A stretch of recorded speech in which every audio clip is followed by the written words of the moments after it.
السلام علیکم ورحمۃ اللہ وبرکاتہ۔ امید ہے کہ آپ تمام ہی حضرات خیریت سے ہوں گے۔ جیسا کہ آپ دیکھ رہے ہیں کہ اس وقت میرے ساتھ یہاں پر موجود ہیں میرے رفیق محترم جناب حضرت مولانا مفتی عبدالرحیم صاحب دامت برکاتہم العالیہ۔ علماء کی محبت کے نام سے ملاقاتوں کا جو سلسلہ چل رہا تھا، سلسلہ تو چل رہا ہے لیکن ویڈیو کی شکل میں وہ چیزیں آپ کے سامنے نہیں آ رہی ہیں، مشغولیتوں کی وجہ سے، اور بہت ساری چیزیں ہیں جن کی وجہ سے وہ چیزیں آپ کے سامنے نہیں آ پا رہی ہیں۔ لیکن کچھ خاص لوگ اس طرح کے ہوتے ہیں کہ ان کے نام سے یہ جو ایپیسوڈ ہے علماء کی محبت، یہ پیش کرنا ضروری سمجھتا ہوں۔ اس لیے حضرت والا حضرت مفتی عبدالرحیم صاحب دامت برکاتہم العالیہ کی تشریف آوری پر ہم آپ کے سامنے حاضر ہوئے ہیں۔ تو اس وقت یہ بہت خوشی کی بات ہے کہ ابھی چند دن پہلے ہی حضرت والا عمرے کے سفر سے واپس تشریف لائے ہیں۔ تو سفر عمرہ پر جب آپ روانہ ہوئے تھے اس وقت بھی ہماری ملاقات ہوئی تھی اور اس ملاقات کی ویڈیو آپ کی خدمت میں پیش کی گئی تھی۔ اب جب حضرت والا سفر عمرہ سے واپس تشریف لائے ہیں تو اس موقع پر بھی ہم لوگ جمع ہوئے ہیں، اور جمع ہونے کے بعد میں ہم نے سوچا کہ حضرت والا کے کچھ تاثرات آپ کی خدمت میں پیش کیے جائیں کہ سفر عمرے پر حضرت والا نے یعنی کس طرح سے آپ کا سفر رہا، کیا کیا چیزیں ہوئی، اور بہت ساری باتیں جو حضرت والا کے تاثرات ہیں، کیا محسوس کیا، سب سے بڑی چیز کیا رہی، کیا نورانیت اور کس طرح کی چیزیں آپ نے محسوس کی، وہ تمام ہی باتیں حضرت والا آپ کے سامنے پیش الرحیم و بہ نستعین۔ ویسے تو حضرت مفتی صاحب کے ساتھ میں یہاں پر اس عنوان پر ملاقات ہوتی ہی رہتی ہے، لیکن ابھی میں آگے کے ایک سفر پر جا رہا تھا، اپنے شیخ و مرشد کی ملاقات اور ان کی زیارت کے لیے جا رہا تھا، تو میں نے یہ راستہ لیا تاکہ حضرت مفتی صاحب سے بھی ملاقات ہو جائے اور کچھ ضروری گفتگویں بھی ہو جائیں۔ مفتی صاحب کا اصرار رہا کہ کچھ تاثرات بھی پیش ہو جائیں، تو تاثرات کے سلسلے میں کیا عرض کیا جا سکتا ہے، وہ حرمین مقدسین ہیں۔ حرمین شریفین کی بات یہ ہے کہ وہاں تو یہ سمجھ لیجئے کہ جو بھی میرے سے پوچھتا ہے کہ حرمین شریفین کا کچھ بتائیں، میں نے کہا ایک لفظ میں سمجھ لیجئے کہ حرمین شریفین سے آ گئے ہیں، مطلب جنت سے آ گئے ہیں، ایسا لگ رہا ہے یا ایسا لگتا ہے جیسے جنت میں رہ رہے تھے، ایک مہینہ اللہ کے فضل سے جنت میں گزرا اور اس کے بعد ٹکٹ کی ترتیب کے اعتبار سے جنت سے جیسے واپس آ گئے ہیں، ایسا لگ رہا ہے۔ ابھی ہمارے ایک رفیق سفر کا فون آیا تھا ابھی تھوڑی دیر پہلے، وہ بھی ابھی تک کہہ رہے تھے، آگے کئی ہی دن ہو گئے، ایک ہفتہ تقریباً ہو گیا ہے، وہ کہہ رہے تھے دل ہی نہیں لگ رہا ہے، دل ہی نہیں لگ رہا ہے۔ تو بھائی جنت سے باہر آنے کے بعد کیسے دل لگے گا؟ ہم جنت کو چھوڑ کر آ گئے ہیں، جنت کو چھوڑ کر کیسے دل لگے گا؟ جہاں تک مزید تاثرات کی بات ہے، مفتی صاحب فرما رہے ہیں، تو مفتی صاحب میں عرض کروں کہ ایک بہت بڑی بات، بہت بڑی چیز، میں نے بڑی حیرت انگیز حد تک اس جگہ کو دعا کی قبولیت والا پایا۔ ایک تو پڑھنے لکھنے کی حد تک کہ کتابوں میں پڑھا کہ جی فلاں بزرگ کے ساتھ یہ واقعہ ہوا، ان کی یہ دعا قبول ہوئی، کوئی کسی حاجی سے آپ نے سنا ہوگا کہ وہ دعا قبول ہوئی، وہ دعا قبول ہوئی۔ میں شاید 6 سال کے بعد میرا جانا ہوا، پہلے جو میرا سفر ہوا تھا شاید 6 سال اس کو ہو گئے ہوں گے، 2 سفر لگاتار ہوئے تھے، ایک اس سال ایک اگلے سال اس طرح سے، پھر 6 سال تک کوئی سفر نہیں ہوا۔ اللہ کی توفیق سے اس بار بہت سنہرا خوبصورت سفر رمضان شریف کا ہوا الحمدللہ۔ تو میں نے ایک چیز دیکھی کہ جو میں نے بڑی بڑی دعائیں بھی مانگی، اللہ کے فضل سے تقریباً سب کی سب قبول ہو گئیں۔ کوئی دعا ایسی ہوتی ہے جس کا قبولیت کا کوئی وقت ہوتا ہے کہ اس کو اپنے وقت پر جا کر قبول ہونا ہے، وہ مسئلہ الگ رہا، لیکن یہ حیرت انگیز بات رہی کہ جتنی دعائیں کی گئیں تقریباً سب کی سب قبول ہیں۔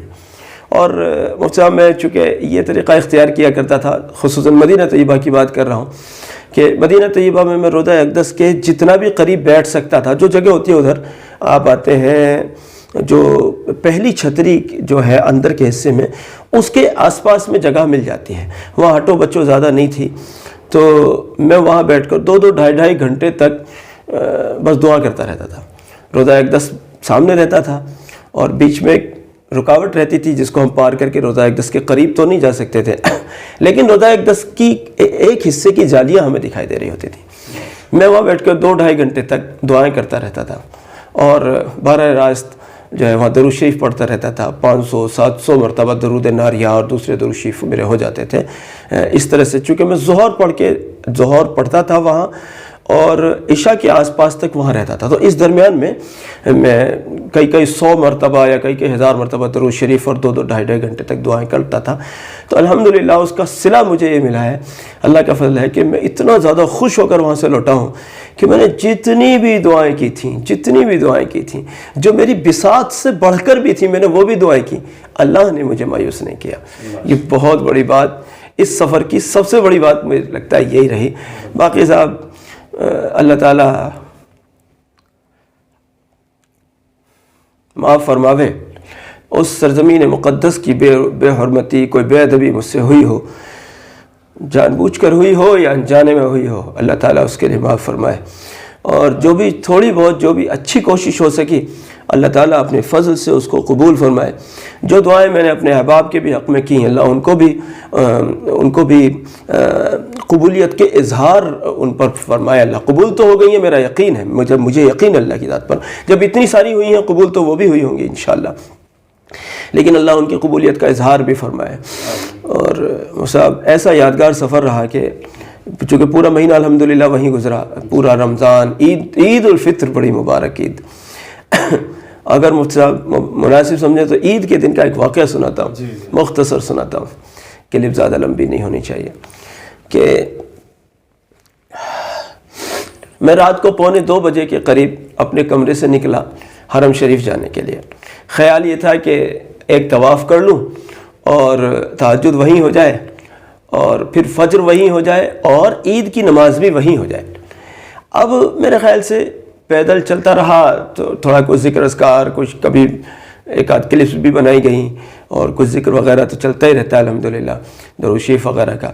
تو اب جب میں اندازہ سمجھتا ہوں کہ آدھا گھنٹہ لگ گیا ہوگا مجھے اس پوائنٹ پر پہنچتے ہوئے جہاں سے مجھے مطاف میں انٹری کرنی تھی. نیچے گیا وہاں بند تھا, اوپر گیا بند تھا, بہرحال ہر جگہ بند تھا, اندر بھیڑ بہت زیادہ تھی. اب مجھے جانے نہیں دیا, اور بھی بہت سارے لوگ تھے, اندر نہیں جانے دیا جا رہا ہے کیونکہ اندر جگہ بھی نہیں ہے, جا کے کریں گے بھی کہ آپ کہاں جائیں گے, جگہ ہی نہیں ہے. اب میں مسعی کی طرف یعنی صفا کے پاس میں بالائی منزل پر مایوس ہو کر بیٹھ گیا کہ پتہ نہیں کیا ہوگا. اب میں اس خیال سے بیٹھ گیا کہ یہیں تہجد پڑھو, یہیں فجر پڑھو اور یہیں عید کی نماز پڑھ کر روم پر جائیں گے. اب میں نے وہاں بیٹھ کر درود قرب مصطفیٰ صلی اللہ علیہ وسلم یعنی اللہم صلی علی محمد کما تحب و ترضی, اس درود شریف کو پڑھنا شروع کیا. ابھی میری تیسری تسبیح آدھے کے آس پاس پہنچی ہوگی میرے خیال سے, یعنی 2 تسبیح کے بعد کچھ حصہ مان لیجئے کہ تھوڑی بہت ہوئی ہوگی. اللہ کی قدرت, اس درود شریف میں بڑی برکت ہے, چکے بڑی برکت ہے اس میں. اگر کوئی کام اٹک جاتا ہے اس درود شریف کو پڑھیں آپ, بڑی برکت ہوتی ہے. ابھی میری تیسری تسبیح کسی مرحلے میں ہوگی, شروعات ہوئی ہو, آدھی ہوئی ہو, تھوڑی سی آگے پیچھے رہی ہو. اللہ کی قدرت یہ ہوئی کہ جس دروازے کو کھلنا ہی نہیں تھا, جس بیریکیڈ کو ہٹنا ہی نہیں تھا, جہاں سے امید ہی نہیں تھی کہ وہاں اچانک جو اس دروازے کے بالکل سامنے لوگ بیٹھے تھے, میں تو تھوڑا سائیڈ میں بیٹھا تھا, ان میں ایک دم بھاگنا دوڑنا شروع ہوا. میں نے کہا کیا ہوا پتہ نہیں. میں نے دیکھا تو یہ لوگ اندر داخل ہو رہے ہیں, میں بھی داخل ہوا. اتنی بھیڑ تھی کہ حاجی لوگ خود آپس میں چلا رہے تھے کہ حاجی صبر, حاجی صبر, کہ یعنی کوئی بے احتیاطی ہو جائے, کوئی گر گیا تو پھر نہیں اٹھنا اس کو, اتنی بھیڑ ہو گئی تھی وہاں. اور پھر اللہ کی قدرت سے میں اندر چلا گیا. میں وہاں طواف کے لیے انٹری نہیں ہو رہی تھی, میں نے آرام سے طواف کیا الحمدللہ. پھر تہجد تو تھا ہی, تہجد کا وقت تو تھا ہی تھا. خیر بہرحال سب کاموں سے فارغ ہونے کے بعد میں پھر وہیں پر فجر پڑھی اور فجر کے بعد وہیں عید الفطر کی نماز پڑھی. لیکن اس درمیان میں ایک بات اور ہوئی, میں اس درود شریف کو مستقل پڑھتا رہا.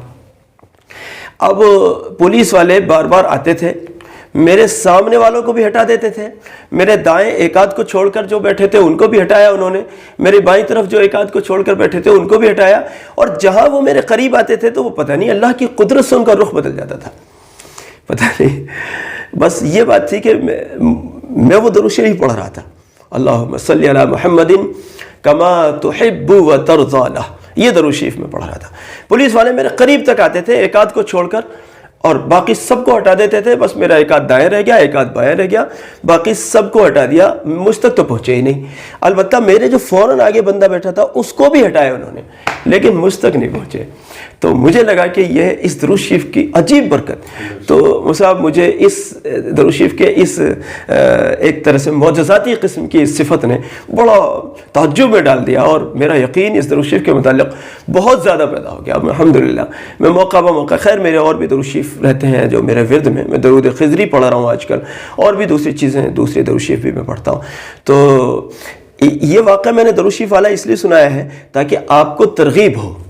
آپ اپنی مشکلات میں اگر پڑے ہیں، پھنسے ہیں، تو درود شریف کا اہتمام کیجیے۔ یہ ہمارا پیغام رہتا ہے مستقل، ہماری اس پر کلپس بھی ہوتی ہیں، 8 پارٹس اب تک ہمارے چینل پر آ بھی چکے ہیں، اس پر وہاں ہم نے تفصیل بتائی ہیں، اور ابھی بھی مفتی صاحب کے چینل پر مفتی صاحب کی وساطت سے گویا کہ آپ کو میں درود شریف کی ایک طرح سے ترغیب دینے کے لیے میں نے یہ واقعہ سنایا ہے۔ مفتی صاحب اور کوئی سوال ہے آپ کا؟ جزاکم اللہ، اللہ کرے گا انشاءاللہ پھر ملاقات ہوگی۔ ابھی میں اپنے شیخ و مرشد کی زیارت اور ملاقات کے لیے روانہ ہوں، درمیان میں حضرت مفتی صاحب کی زیارت اور ان کی ملاقات کے لیے رک گیا ہوں۔ جزاک اللہ، دعا کی درخواست ہے۔ السلام علیکم ورحمۃ اللہ وبرکاتہ۔